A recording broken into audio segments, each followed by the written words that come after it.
All right. So I think that's all the, yeah, I think that's it for just sort of, business things. Fill out that survey. Otherwise, let's just begin talking for today's class session. Oh, actually, one last bit of business.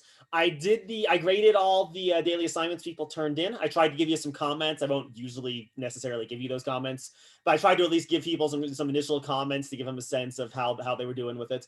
If you're getting between a 4 and a 5 on your assignments, you're doing fine. Right?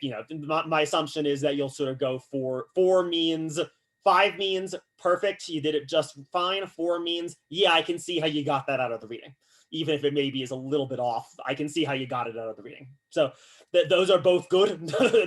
That's what you're looking for. A good mix of 4s and 5s. You'll probably be right aligned where you should be in the course. 3 means usually you didn't really do the assignment quite right, or you pretty substantially misread something. 2 means I'm not even sure you did the reading, or at least the right reading. 1 is I'm pretty sure you didn't do the right reading. But indeed, you actually will get 1 point if you turn in anything at all. No matter how nonsensical it is. So hey, life comes at us all. 1 point's better than 0. So just write me a happy note or something, and that's 1 point. So better than nothing. If anyone has any questions about anything in particular with those, I'm happy to talk about them with you. So just let me know either via email, come to office hours. We can go over it. I'll try to do the same thing with the one for today too, to give you some feedback on how you did. If I saw anything that was a little bit off. And then from there, I'll probably just give you the score just so that I can get these graded as quickly as possible. Any questions with that? All right, awesome. Now let's get to the topic for the day. Let's start talking about some time. This is gonna be a fun day for me because this is the stuff that I actually specialize in. A lot of this stuff, particularly a lot of the Neoplatonic stuff. So we should be able to do some fun stuff. But I'm also gonna be a little bit more philosophically rigorous today. A lot of the stuff we were talking about last time. So let's maybe just do a real quick review of where we've been, what we've been talking about. So the question that we're trying to answer at this point in the semester, it's sort of, you can think of it in 2 ways. Why was it impossible to not believe in God?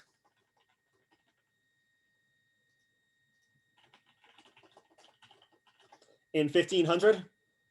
I mean, yeah, not necessarily impossible, maybe nearly impossible for the overwhelming majority of humanity, 99.9999999% people. And then the sort of other side of the same question, right? Why is it possible now?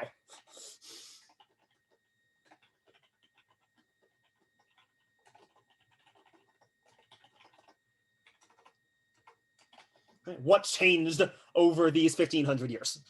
And so there's going to be sort of 4 sides to the story, or 4 things that Taylor is going to say. So first, there's the things that sort of don't exist anymore. So there's 3 features of 1500s that don't exist anymore.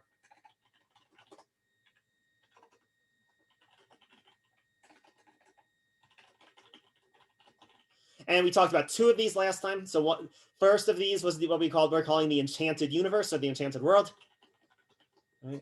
Where what we think of as meanings are actually features of reality.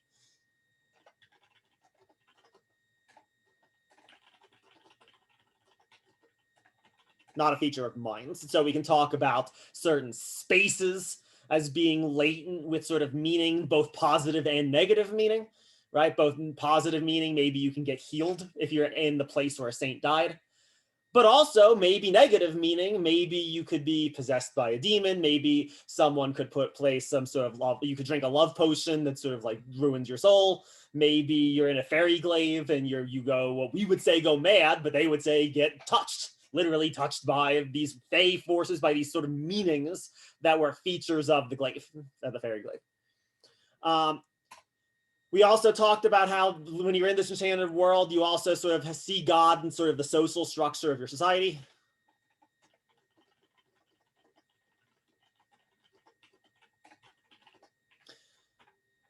And let's go back a little bit for 1 second to connect this a little bit. In the enchanted world, you sort of need God as a protector in a way that you don't in a disenchanted world.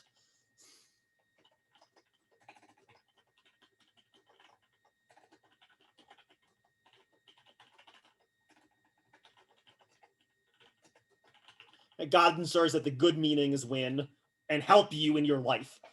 Right? And we talked about last time, this is indeed how most people in 1500 are going to be engaging with the church, actually. They were going to be engaging with the Catholic Church fundamentally as a source of white magic, if you want to put it that way.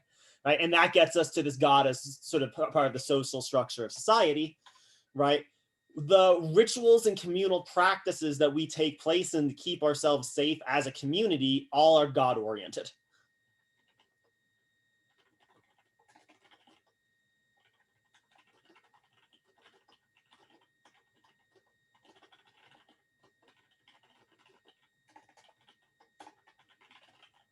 God is the source of the power that all of these things have.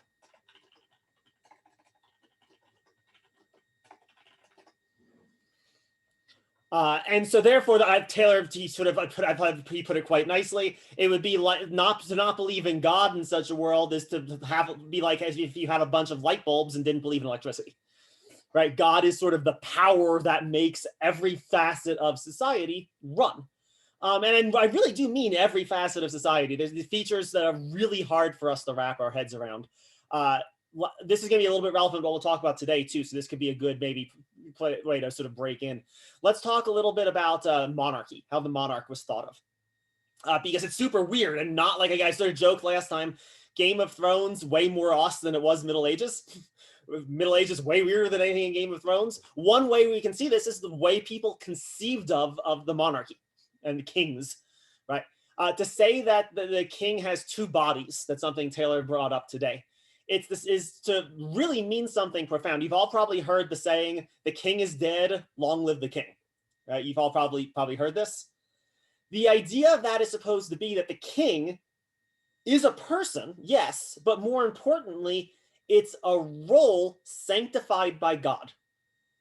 So when the king dies, the dude dies, that individual guy might die, but the social role of kinghood, that doesn't go anywhere.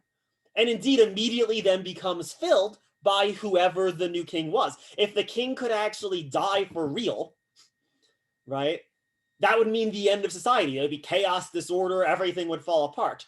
The meaning of the king is dead, long live the king, is that the moment one dude stops filling that role, a new one, the one appointed by whatever laws there are that are themselves divinely approved of laws of succession, has immediately instituted the new king, right? So the king as protector of the society is uninterruptible.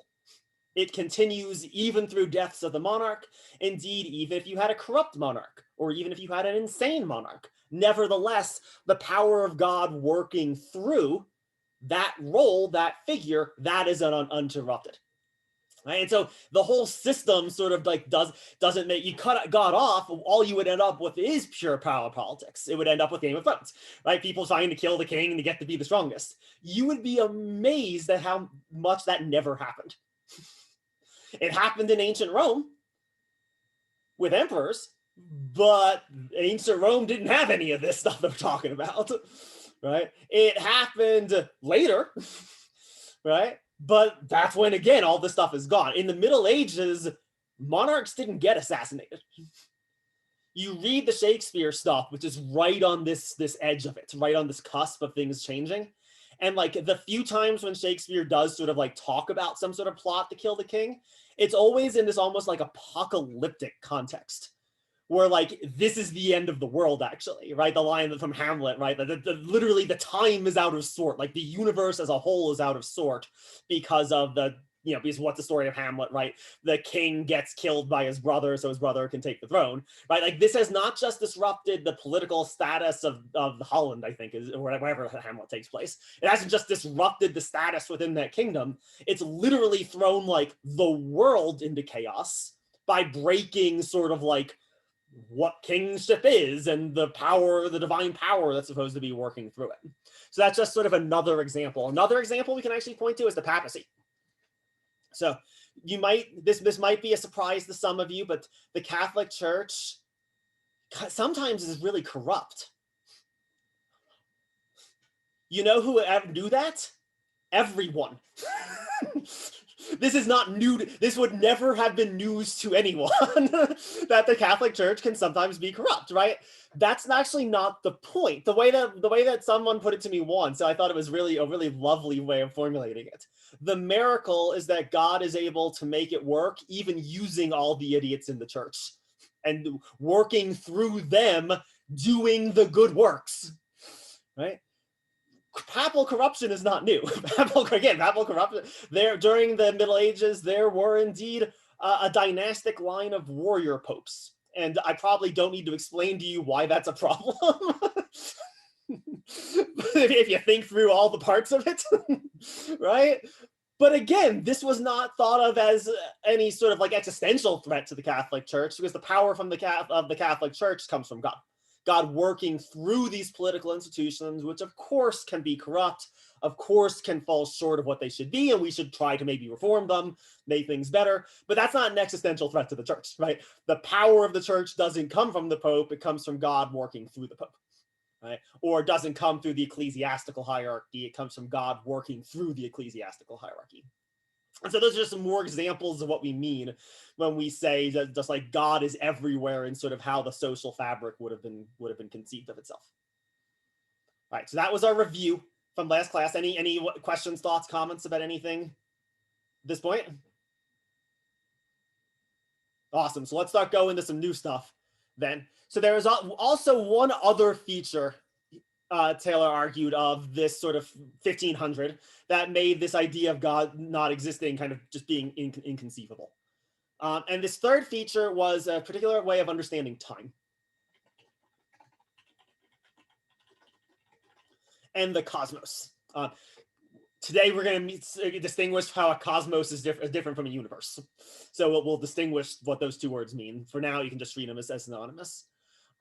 This is a third feature. These first two are not supposed to be super technical. Taylor doesn't think. Taylor, everyone, we're just talking about people's rough sense of how the world works, how intellectuals have a rough sense of how they think the world works, but also how the common person thinks the world works. And intellectuals will come up with various theories that are sort of like compatible with this idea of the enchanted world. We talked about a little bit last class about the medieval theory of sympathetic causation, for example, that only really works if you're sort of understanding the world in roughly this sense. Similarly, with various kinds of political theories, right? Like political theories are sort of assuming this, they're not trying to prove it. And indeed, when people do things like read some medieval philosophy, they frequently find it really frustrating because like Aquinas like offers his 5 proofs of God's existence, and we read them and they don't really seem to us like the proofs of God's existence. And that's because they're really not. That's not what he's trying to do. He's not trying to respond to the worry that God doesn't exist. He's trying to say, oh yeah, if you think about how can I think about God, here's 5 ways, right? The assumption that the atheist needs to be refuted isn't a real one, because everyone is sort of like working from this as their rough conception of how the world works. Taylor calls this sort of like the background conditions in which you formulate your beliefs rather than specific beliefs. Really importantly different in some ways is going to be this understanding of time in the cosmos. This is going to be a little bit more technical. Again, there's going to be some sense in which everyone would have some vague sense of these things, but these are going to be far more developed theories, and they're actually going to have their roots in really philosophy, mainly features of Greek philosophy, Greek and Roman philosophy. Because I think Augustine's a Roman philosopher. He's Christian, but he's writing in Rome. He's living in Rome. So coming from a pre-medieval world, and that can sort of just get adopted and become the frameworks that both time and the cosmos are understood by everyone, but especially intellectuals would be able to articulate this with the kind of detail that Taylor is doing. So that's what I had you look at today. I had you look at those 3 ancient readings. So reading from Plato, reading from St. Augustine, and then I can't have you read Egyptian philosophy because it's almost unreadable unless you read hieroglyphs. The hieroglyphs have so much meaning, they're almost untranslatable. So I just gave you that sort of overview of what was going on in some ancient Egyptian thought. That's mainly what we'll talk about today. There's also a 4th thing that we'll need to do. What replaces these things?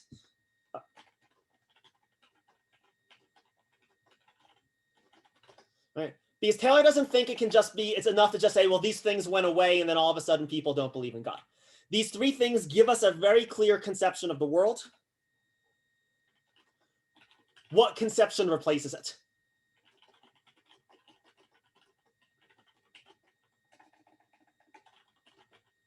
Right. So we have the more constructive question rather than just what Taylor's calling the subtraction story. We just get rid of a bunch of stuff and prove people don't believe in God anymore. No. What replaces these things, and what does this replacement sort of offer us such that we can come up with some other option, this exclusive humanist option that Taylor is interested in exploring. So we're really going to start with this one a little bit on Thursday. We'll start here Thursday, but we'll really start doing this last question next week. That's when we'll really start turning to it and start developing the modern conception or the modern way that you all think of yourselves as selves. And that's what's going to sort of lead in to this sort of new thing. All right. So that's just a little bit, again, just laying the terrain out a little bit. That's the plan for today. Anyone, again, questions, thoughts, comments about anything? All right, then let's start talking about time. And again, this is going to be another one that's a little bit like what we did last time, where it's almost going to be like, it's so different, it's going to be hard to make sense of it. Like, we're really going to have to like struggle to like put ourselves back into the way that they would have thought about these things. So Taylor's central claim is that there are two conceptions or two kinds of time that are sort of operative in the daily life of people within the Middle Ages. So let's start dealing with both of these two kinds of time.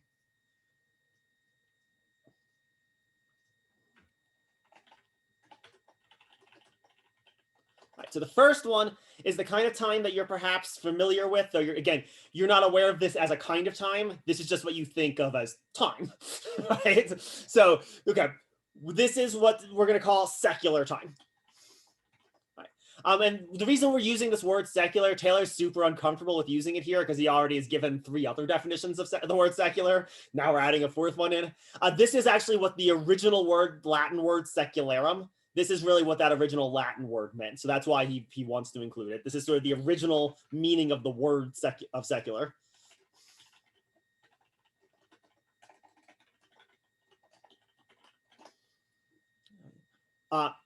Secular time is, again, this is going to sound me describing this is almost going to sound stupid because it's so obvious, but try it out. Notice the features here.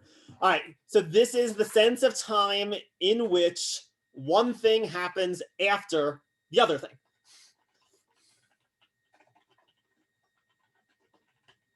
In time. All right, so what does that mean? It means that if A happens,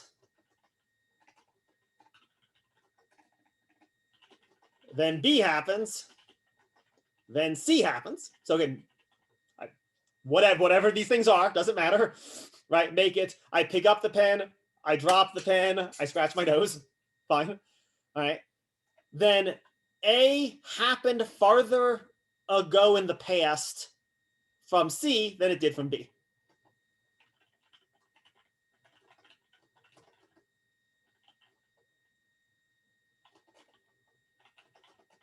Again, that should strike you as so obvious that like you're wondering why I'm drawing attention to it. Like, it's not intended to be a subtle point or whatever. Another way we could put this: A is closer in time to B than it is to C.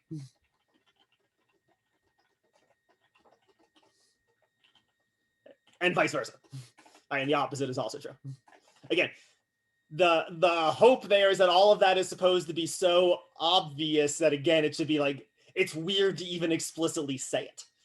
Like, it sounds like I just said like 1 + 1 = 2 or something, right? Like, something is so trivially obvious, why is it worth drawing attention to?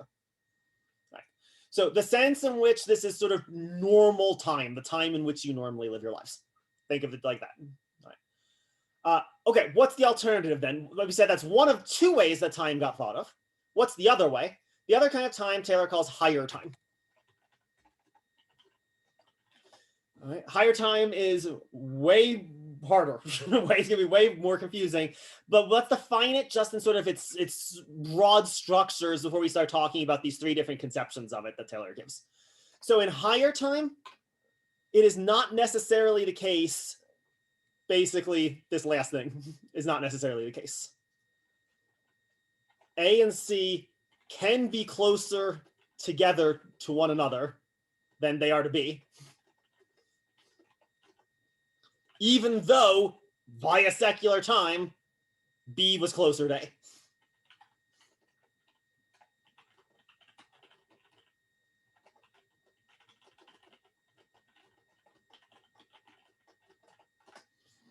All right. Let's make this really concrete, though, because we can actually make this really concrete. We all, we probably have at least some minimal access to this through holidays. All right. So why is Christmas such an important Christian holiday? Why does the day matter? Yeah, go ahead, Max. Go ahead. I mean, it's when Jesus was born, right? Well, but let's figure out the sense in which that's true and the sense in which it's not true, though, right?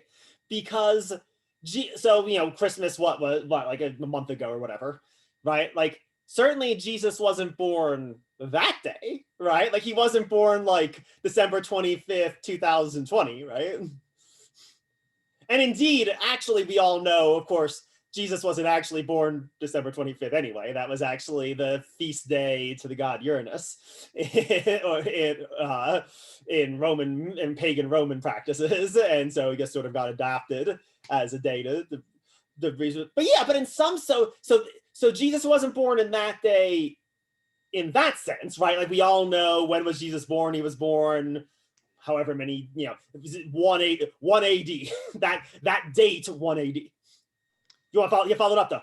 Well, I was also going to say in less of like a literal sense. I don't know if this is right with like Christian theology or whatever, but it's very close to the winter solstice, and so it's sort of I've heard it described as like a point in which it's this sort of like darkest point in the year, and then it sort of symbolizes like a yearly like rebirth.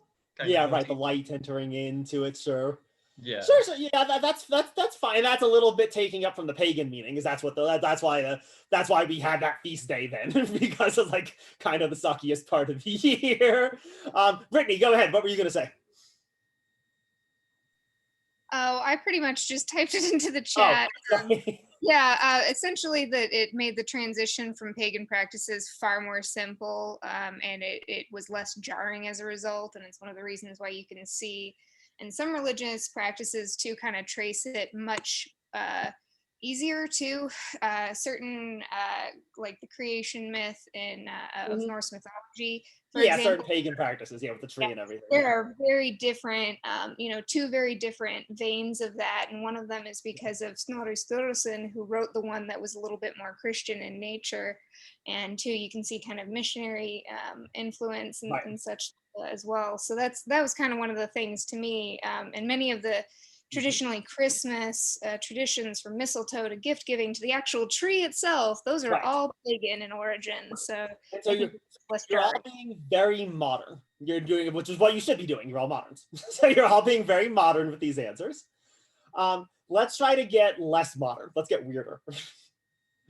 All right. There's another sense in which actually the day, December the 25th, that day is connected to the day of Jesus's birth in a far more you were saying sort of like not literal sense, but actually maybe in a far more in a differently literal sense too, perhaps, right? There was a belief in this we go back to the Middle Ages. There was a belief that Christmas Day was one of the days you were safe from demonic possession and things of that sort. Why? Because that is the day where sort of like the power of Christ's presence in the world is most strongly manifested. Right? Why? Why is that stronger than any other day? Well, because somehow that day is closer to the day of Christ's birth than December 24th. Even though, of course, by secular time, December the 24th was closer. Right? But actually, the blessed day of Christmas, as it is called, right, is actually closer to the event, not secular linear time via higher time.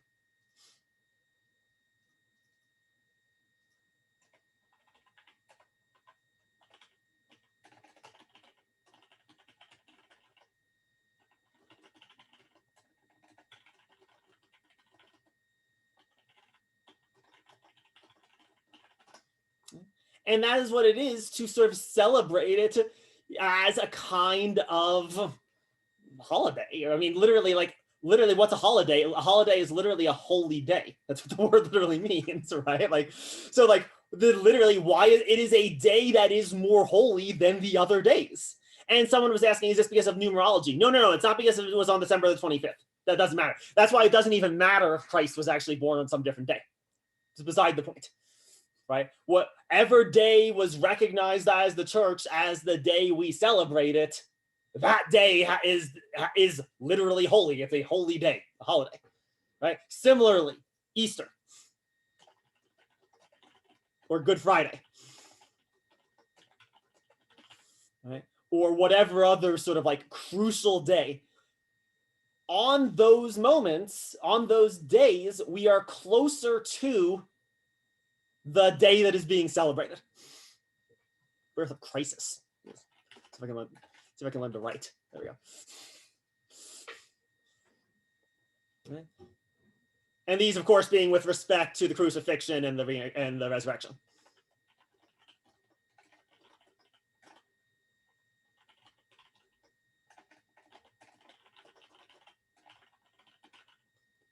All right. Let's see. So yeah, someone's asking in the chat. I think this is a good question. Is this related to this talk of meaning that we've been doing throughout the semester, right? The meanings of the days. And I think it definitely is. It's as if the meaning of those days, yeah, you could sort of almost say sort of like spills in or ruptures in to the normal course of life as I'm living. And I'm living my normal life, going along, going to work, plowing my field, raising my kids or not, whatever, right? And then all of a sudden, bam, Christmas, the meaning of that day is present in the world in a way that it's not the other days. Now, it's not as if it's completely absent or whatever, right? But it's more present on this day. And it's easier for me to connect to it, at least if I so choose, if I go to the church service, if I pray more on that day than I normally would. If I do whatever I do, like I can get closer to that initial event on that day, like someone saying in the chat, like a bridge, as if it was a bridge. That's right. And this is taking place through this higher time, right? It's as if this higher time is supervening or rupturing into the normal kind of secular time where days follow days follow days. So this is supposed to be kind of an example. This isn't the only way in which this takes place, but this is supposed to be an example that maybe we can sort of like have a little bit of more access to. Only, again, we want to make it more about us. We're like, well, this is a day where we pay attention to this meaning. And the claim is, no, we don't pay attention to this meaning more on this day. The meaning is more present for us to pay attention to or not on these days. And notice that these are days that are sort of sanctified by the church, right? So actually Christmas is on a different day within certain different traditions within the Christian church, but that's fine, right? Like what matters is the sanctification of the day by the church. So then through that sanctification, through that sort of political act, then God can work through that day. We don't actually need to decide once and for all what day Christ was born.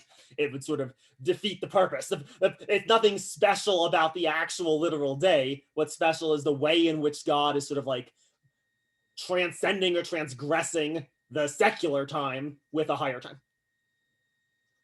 So how are we doing so far? How is this working? There's a lot more to this story than what we just said, but I wanted to come up with some sort of like maybe intuitive access point for you that you can maybe get. Do you have at least some sense of what I mean? How A and C can be closer to one another than B is? An example maybe of that? All right. Yeah, go ahead. Nice. So any sort of like culture or society that has a conception of higher time, they still have an understanding of secular time. Sure. Right. Like it's a requirement essentially. Yeah, things are gonna go pretty funky if you don't like recognize that tomorrow is gonna come after today. Yeah, that's right. And so this higher time doesn't contradict that. It's not even right to call it an addition, because it's more like a rupturing. It's more like a conception. because it is something different with how you would experience secular time too. If you could experience this one day after another day as the kind of thing that all of a sudden something could break and rupture for you, without changing the fact that tomorrow will still come, right? Tomorrow's still coming, right? But like something might rupture, break, and interrupt that today. And what you do with that, again, up to you. Maybe it could be something bad ruptures it, right? But it could also be something, and because God is the protector God, right? There's something good could rupture, something could interrupt the flow of normal time.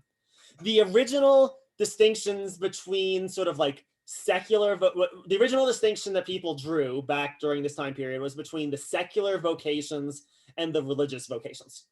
The secular vocations are ones where you are fundamentally oriented toward living your life day by day by day by day. The religious vocations, the monastic ones, which we'll talk a little bit more about later on, probably maybe Thursday actually, but maybe next week. The monastic vocations are where you're oriented toward these higher times, right? Rather than being oriented toward the day-to-day. And there are so many saint days, right, that if you really wanted to be so oriented, right? I mean, yeah, it's shocking to us. We have, how many holidays do we have in a year now? We have like maybe like 15 or something, maybe at most. I think there was literally something like 260 saint days throughout the medieval year. We're like, so, you know, people, all of us are just crazy capitalists, right? We just work, feast, like the number of feast days that you would have. You wouldn't celebrate all of them, right? But the number of feast days, like it would be like as much as I've seen in some cases, like a fourth of the year were feast days. Right, where like you'd be selling, it would be like around some saint or around one of these sacred holidays like Easter or Christmas. Take me back, as someone's in the chat saying, yeah, exactly, right? Like, I mean, there's real advantages, right? But indeed, precisely, so this can give us a sense of the difference, right? Like, sure, they knew I'm going to have to go to work and grow the crops and all of that, right? But they're thinking of the day-to-day really differently. We think of the day-to-day as all there is. And so actually, like our holidays, they're just sort of like interruptions of the workday rather than chances of something higher happening. And so, you know, our corporate overlords don't like interruptions to us working. They'd rather we work more, right? So, you know, not how anyone would have conceived of it there. And again, remember, there's also issues of like communal protection here, right? Like, I want my workers to take part in the rituals to protect the crops, because if they don't, my crops are gonna die or become possessed by demons or something, right? Like the stakes are quite high, though all of us doing this together. So indeed, and again, like that, this is a day that's gonna interrupt the normal flow of time, right? That's how time is the sort of thing that can be interrupted, whereas time for us is not that sort of thing. All right, so we doing good? Any more questions, thoughts, comments, anything? All right. Let's start working out now. This is more sophisticated, this higher time stuff. This is more sophisticated than what we were talking about last week. And it has real philosophical underpinnings amongst the elites. This is more coming top down than some other things that we were talking about last time. There are basically three different ways. That was not the right place. There we go. There are basically three different ways we can sort of conceptualize these higher times philosophically.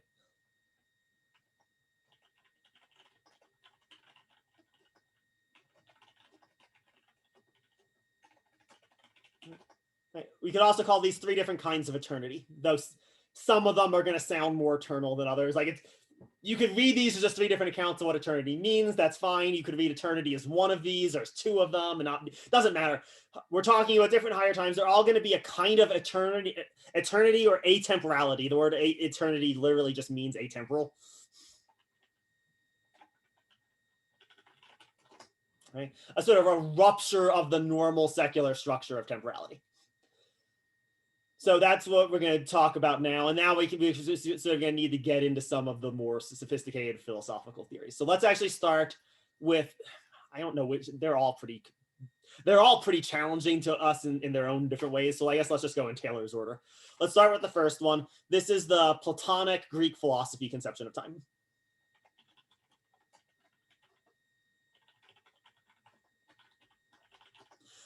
We say Greek conception, so we can say pagan here. That's fine. Well, the one thing we'll need to talk about as the semester goes along is what pagan actually means. The word pagan is super weird and means something probably different than what you all think it means. Pagan literally is a Latin word that means basically the most literal translation is hillbilly.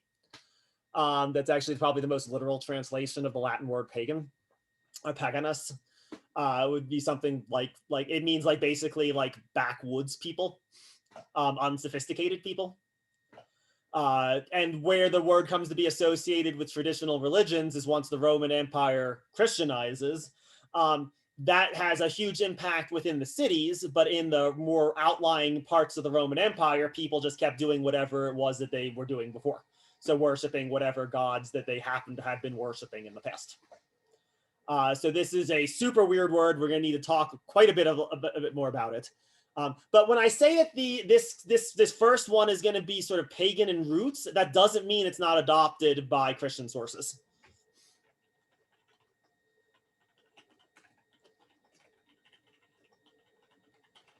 Indeed, you see it like really strongly adapted by a great many Christian philosophers. Even St. Augustine, even if he's going to like change it or add something to it, even he talks this way a lot of the time when he's in his more philosophically rigorous moments. St. Boethius writes this way and talks this way. The Eastern Orthodox Church actually mainly talks this way. The Eastern Orthodox Church is perfectly happy to just basically make Plato another church father. Basically is what happens.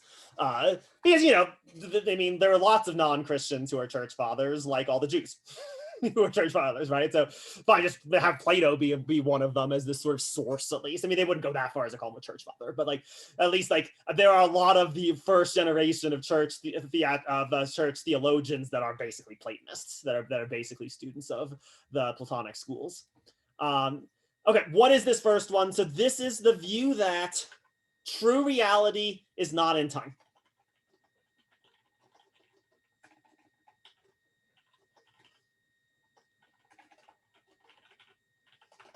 Right. And so therefore, what is the true reality? The true reality is eternal in the quite literal sense of atemporal.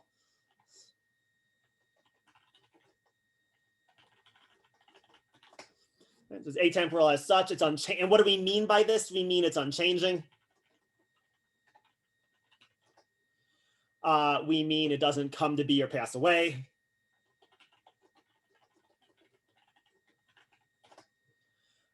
We mean perhaps that it is neither created nor destroyed. And if you're thinking this sounds a lot like the way people normally talk about God, as in God the Father, yeah, that's exactly right. I mean, when Plato is initially bringing this up, he's using this to talk about the theory of the forms, which we probably will talk a little bit about later on in the semester, because it'll be relevant once we start trying to figure out what transcendence actually means, and when we start using Nietzsche to help with that. Nietzsche's going to have a lot to say about Plato. But for now, we don't need to get into all that details. If you know Plato or Platonic thought, you maybe have heard the theory of the forms. The rough idea of Plato's theory of the forms, I mean, that's actually, you can do this pretty concretely, is that, okay, so what am I? I'm a human being. What are all of you? You're all human beings. Why is it right to say human being about all 26 of us? Why can we use the same word to describe all 26 of us? Because we're all different, right? Like, you know, I'm bald. At least none of you that I can see anyway are bald, right? I'm wearing glasses. Some of you are, some of you aren't wearing glasses. I've got my kind of nose. You've got your kind of nose. Like, why can we use the same word human being to describe all of us? Plato's answer to this question, and it's at the beginning of philosophy, basically, is that there's what Plato calls a form, human being.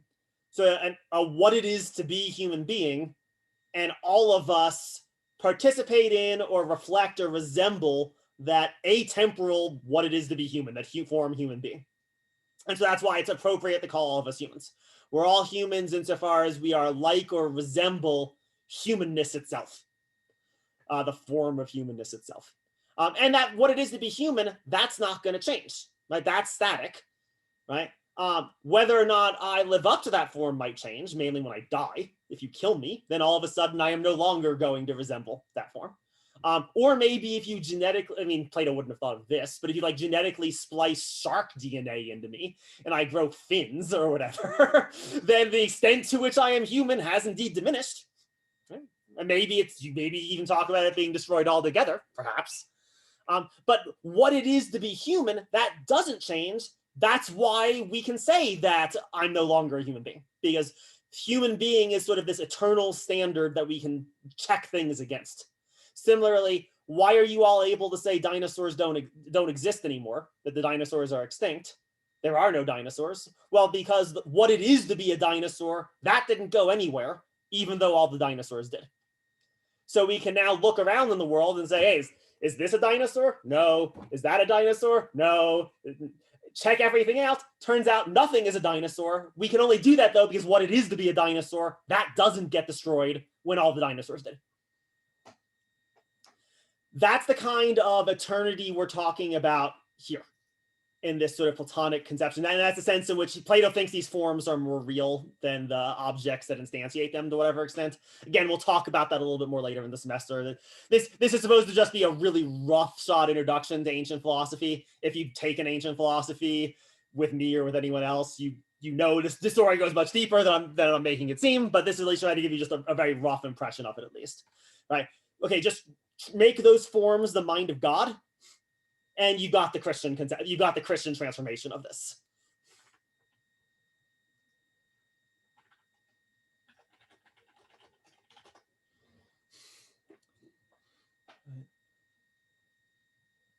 So, and indeed, it's already happened in Aristotle, even let alone Plato. But certainly a lot of the Christian sources are perfectly happy to just basically take Plato's forms and put them and say, oh, that's just the mind of God.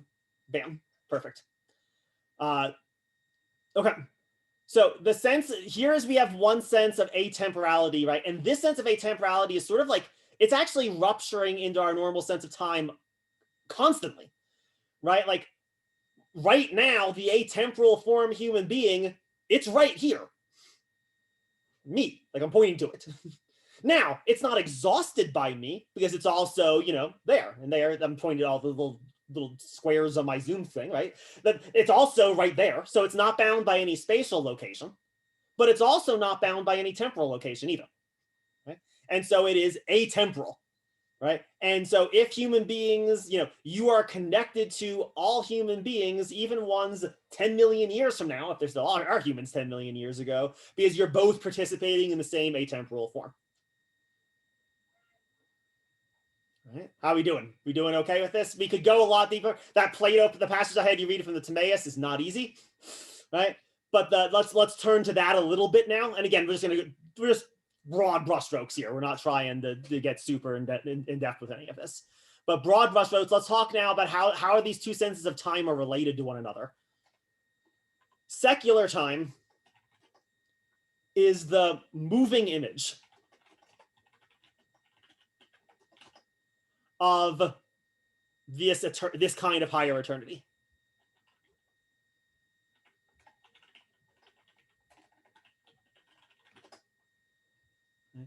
One way you could think about it, and this is super weird, but one way you could think about it is that what Plato is actually suggesting is that what are all of us? All of us are some one possible aspect of the form human being playing itself out at a particular temporal moment. Right? So each of you are some one, if you want, this is more metaphoric than Plato would ever say it, but it's fine for now. You're all one little sliver of that form, enacting some one possibility of what a human being could be. Okay? And moving, what's the sense in which you're moving? Well, you're moving in the sense that you started as a little infant, and then you became an adolescent, and then you became a teenager, and then if you're me, you got old, and then eventually you'll get really old. I haven't gotten right. The form human being sort of encompasses all of those possibilities. We experience them as different moments, though, right? That one form, if you want to think of it as a kind of like static or motionless form, we experience it as sort of temporally extended moments. And then all the different ways that those human lives can be lived, each of us is one instantiation of it. So what we're getting is very strongly a sense that what we would now want to just call the real world is actually just a reflection or an image of the higher world, of a higher eternal world, eternal reality.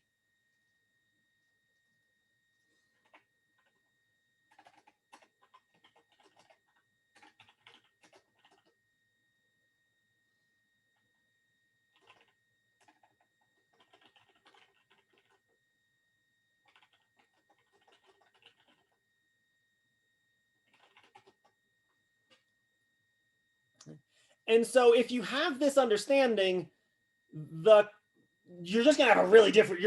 Your understanding is gonna be so different in a lot of respects that actually, like the debate about atheism or whatever is not even gonna make any sense to you if you're seeing the world in this way. Because like, what are you? You're already something divine. Like that's the implication of all this. If you say that these forms are all divine in some sense, in the sense that they don't die, and Plato has no problem calling them gods. He's fine with it. Then all of you are like reflections of God. Right? And indeed, you're more reflections of God than you are individuals. Actually, right? The better way of you really see this in the Eastern Orthodox tradition through a figure like Dionysius the Areopagite. Like the best way that you can think of yourselves is not as individuals. You can think of yourselves as in moments of God present in the world. Christ basically says this actually at various points in the Gospels, by the way. Christ basically says literally that. Follow me and you will all become sons of God. Right? One way that gets rendered is you will basically participate in God the Son. And so in that sense, become divine yourselves. And in that sense, freed from death. Okay, that's one kind of higher time. We'll say a lot. We'll have a lot more to say about this. We're getting here. If you remember back to the first week of class, we brought up this idea of transcendence. And Taylor's initial definition of religion was in terms of transcendence, right? That what is a religion? A religion is that which claims that human happiness can only be attained by transcending individual humanity or normal humanity. If you want to put it this way now, secular time humanity, right? Okay, well, this conception we're getting of eternity here, we're getting one philosophical account of what that kind of transcendence could possibly mean. And it's at the very center of Western philosophy, and it's what Nietzsche's going to go rail against. Every time Nietzsche says God is dead, what he literally just says, what he means by that is he means Plato's forms are bad. That's what he means. so we're going to need to go back to this more later, but how are we doing just in terms of a very provisional sense? Do you all have some rough idea of the way in which this is a kind of eternity and how this higher time is rupturing into the everyday? Those are the big things we need now. So is everyone comfortable with those 2 points? All right, awesome. So once you get Christianity, and Christianity is happy to incorporate Neoplatonic philosophy into itself. It thinks it's quite a useful resource.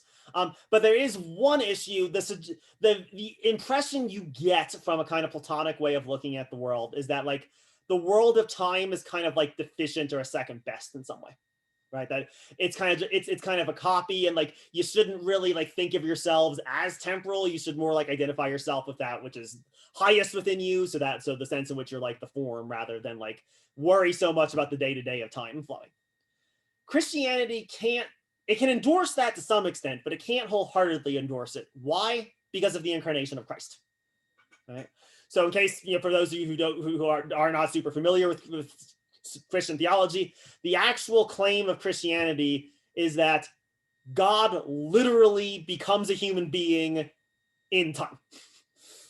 Right? So this is the claim of the incarnation, that Christ is not just like a really holy guy or something, that Christ is literally God and literally man, and indeed both of those. And you can't say, well, maybe he's not really a man. No, that's a heresy.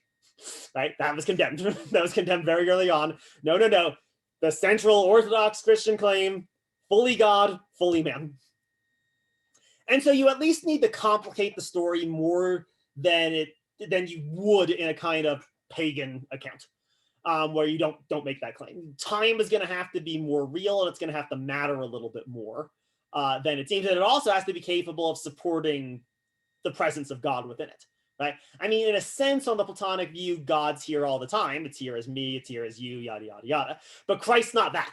That's not what Christ is supposed to be. Christ doesn't just participate in God by being like a version of human being or something, right? Like Christ is fully God while also being a human being and like walking around in the world, like touching stuff, right?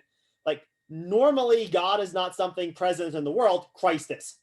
So the St. Augustine sort of offers a modification, maybe a friendly amendment, perhaps, to this Neoplatonic conception of eternity. So this is our second sense of eternity.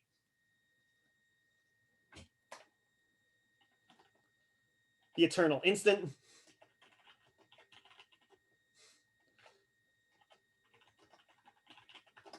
And other people besides Augustine say this, but he says it probably most forcefully and most clearly maybe is too strong, but at least like maybe he has a claim to be clear. At least he's deeply bothered by certain problems dealing with having to do with time, and so he's the one that sort of first starts to really articulate a lot of this clearly.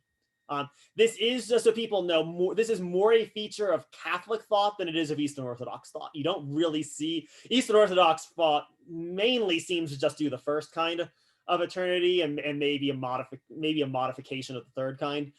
This is more a feature of Catholic and then Catholicism, Protestant thought as well. All right.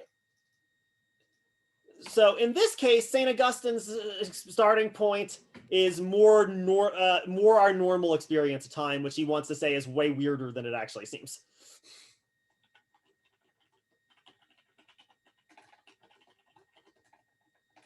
So call this make this just normal experience of secular time, right? Actually super weird, way stranger than it actually would superficially look like. What's the oddness of it?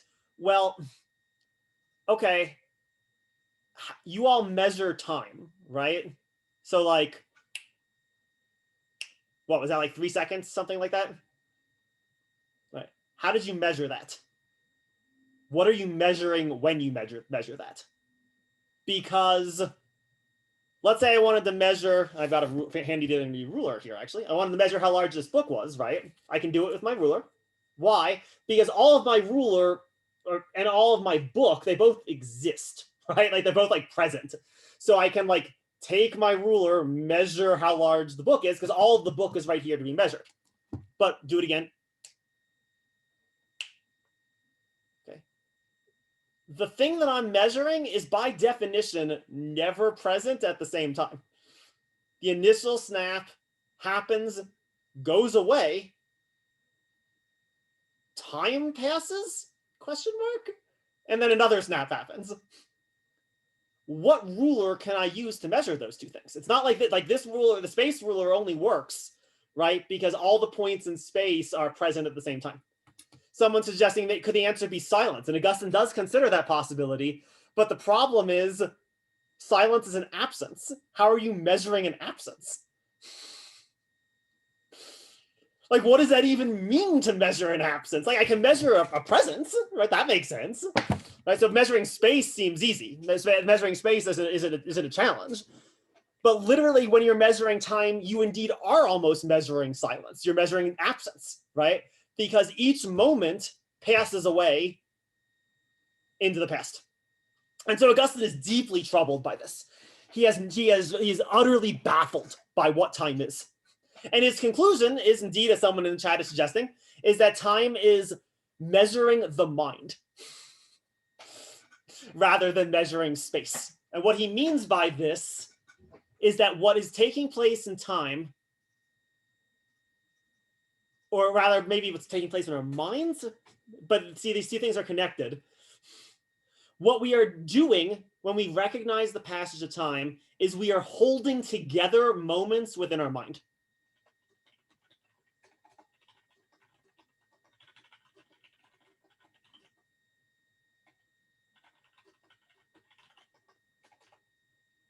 Right. So in one moment, and it's a weird, it's not, don't they hear like a time slice? It has to be longer than time slice, but at one experiential moment, phenomenological moment, you hold the past together with your experience of the now. And so I say, you hold the past, right? What do I mean here? I mean your memories of the past. With your experience of the now and your anticipation about the future.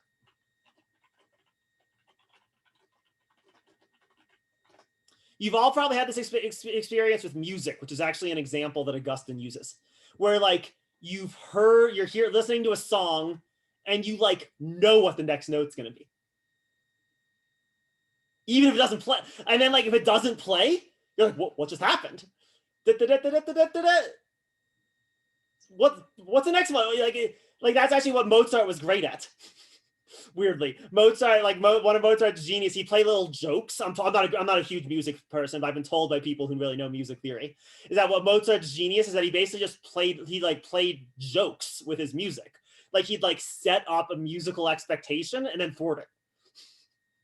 Right? That expectation is itself part of your present moment. That's part of the time, and that's how we're able to talk about time as measurable in the first place. It's measurable because your mind is holding time together somehow. It's holding these moments together. So someone's asking, does this sort of like, did time not exist before human beings? Well, what's our easy solution to all of this? Well, God's doing that too, right? Only for God, for us, we're all doing this in a very limited sense, right? Like we hold together some tiny little fragment of time together within our minds. For God, all of time is an eternal moment, present to him all at once.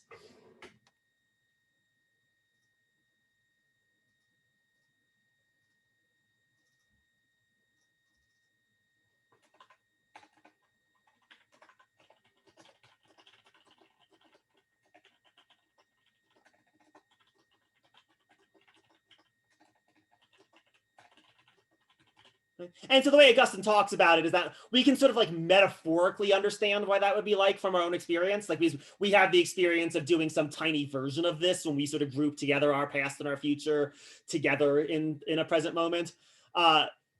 God's doing this with everything, with all of time, the entirety of the entirety of created time. And interestingly, someone's asking in the chat, does that mean that God sort of needs time? No, because God didn't have to create time, right? Then God would just be doing this Plato thing. And fine, God can also be doing the Plato thing, right? But once God creates the temporal universe, that temporal universe is present to God all at once in an eternal moment. And so in that way, then we can talk about God as having sort of like a plan that carries itself out over time, or at least it seems to us as if it is doing so, right? Like, so if you read Milton's Paradise Lost, for example, which I recommend doing, actually, Milton's Paradise Lost is a fascinating text. God in Paradise Lost, before he makes the world, knows everything that's going to happen in the world, including everything that he's going to do when he shows up, all the various times that he's going to show up, right? So when he shows up in the garden, when he shows up in the burning bush, when he shows up, when he gets incarnated, which is different than showing up, right? When he becomes man, right? Including his death in that, including dying. He knows all of it before he even makes the universe, before he makes time. And the whole universe then is just is the working out of this plan of God.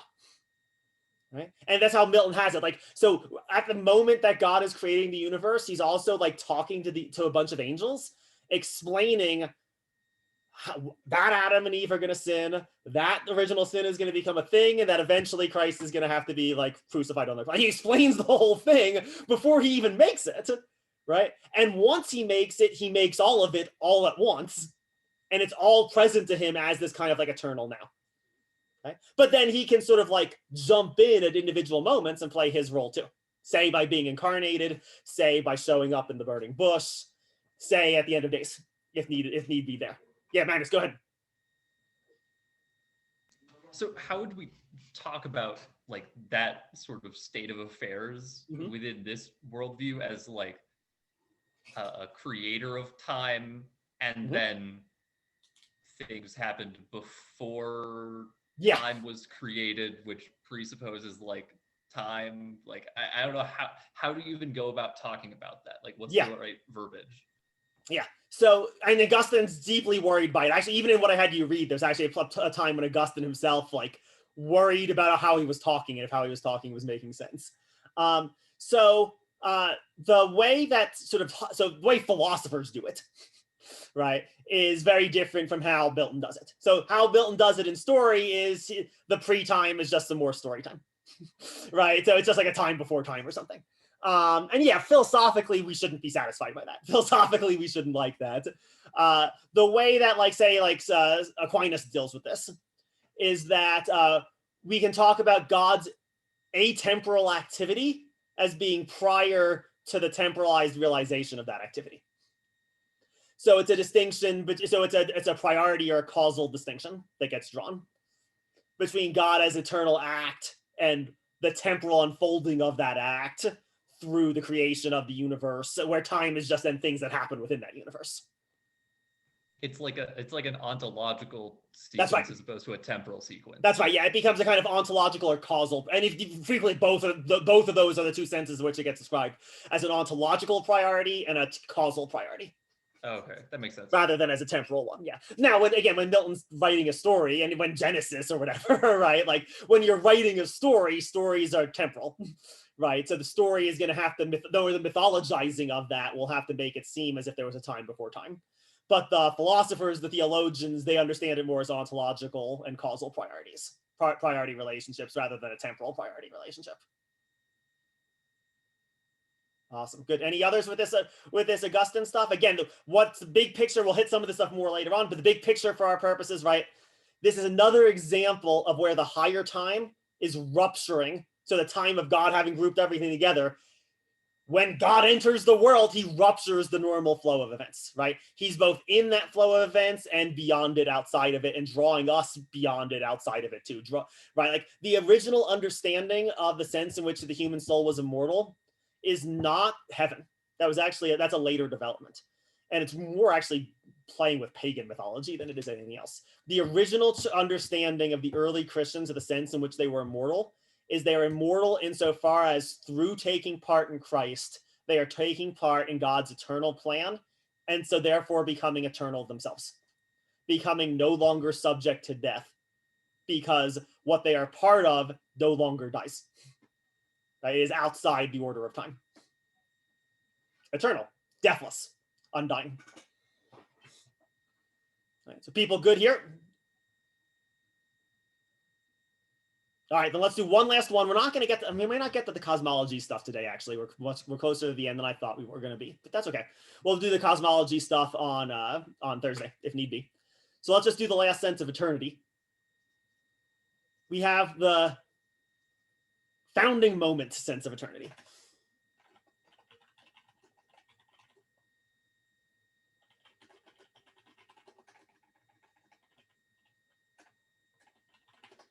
And as Taylor argues, this is really common everywhere in the world. This one, you don't have to just talk about medieval Christianity or whatever to get at. And I think he's entirely right. There are elements of this almost everywhere that I've studied. And I'm guessing probably a lot of things that I haven't studied too. This is incredibly common, and it's not even in what we would think of as religious context. This also occurs in political context too. So this is a conception of eternity where the founding moment where something gets made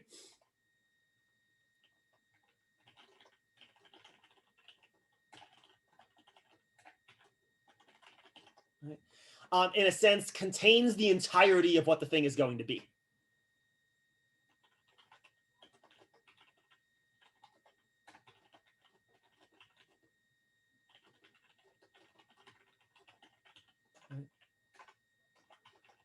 So think of it as individual moments are just sort of like repetitions of what happened in the founding moment.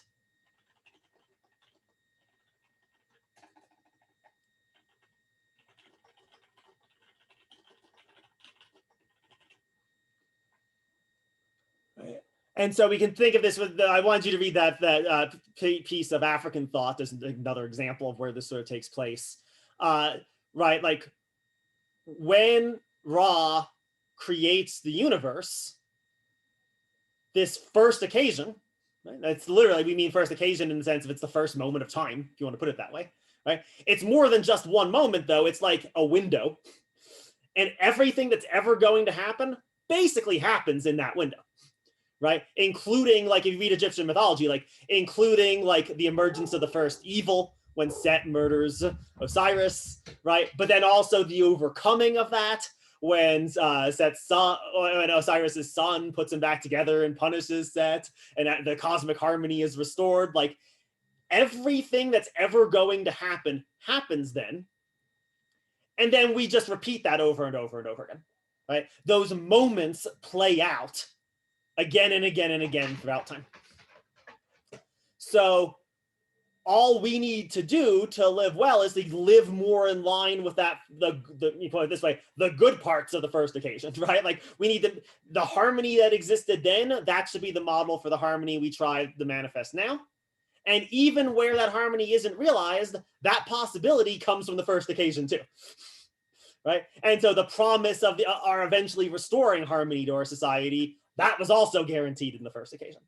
It's as if, like, the first occasion is the play that all of us are just enacting throughout the course of our lives.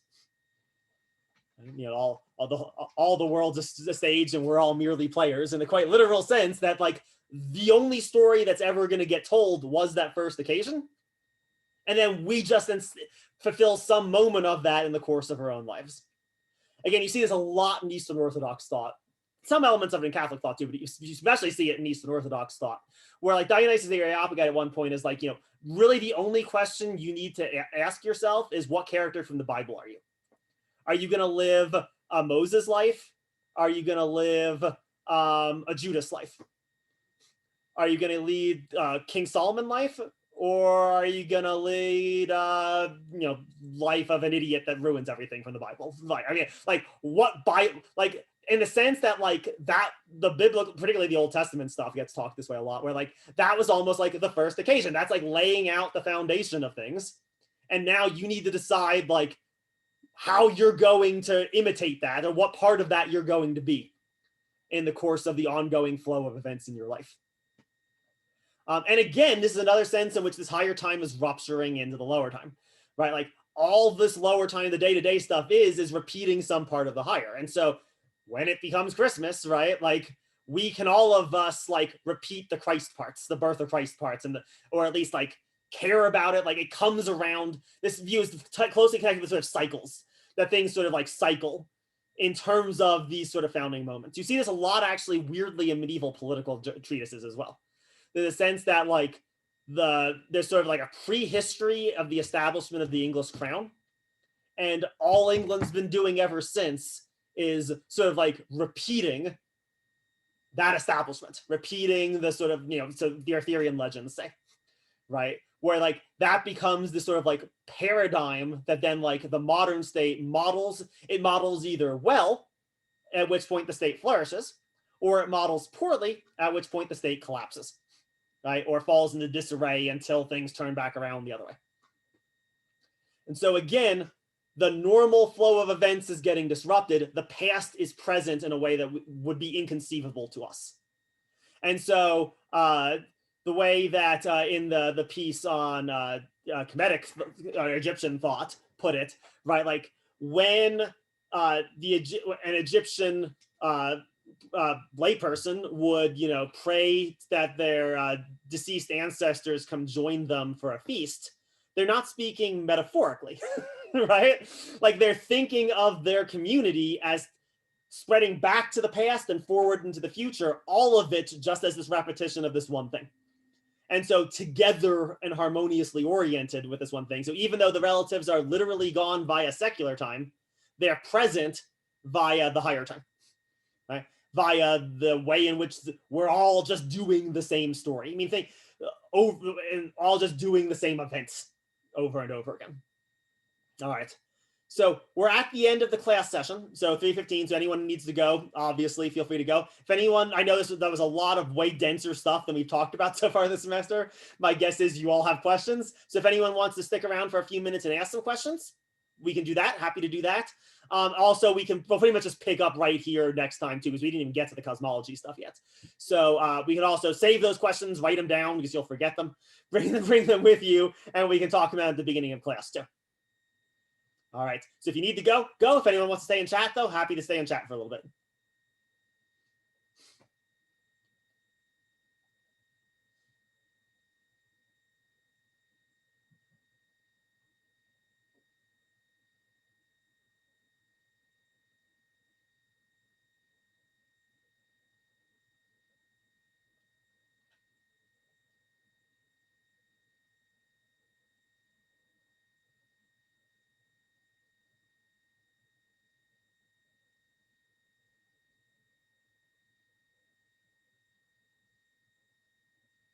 Anyone got something for me?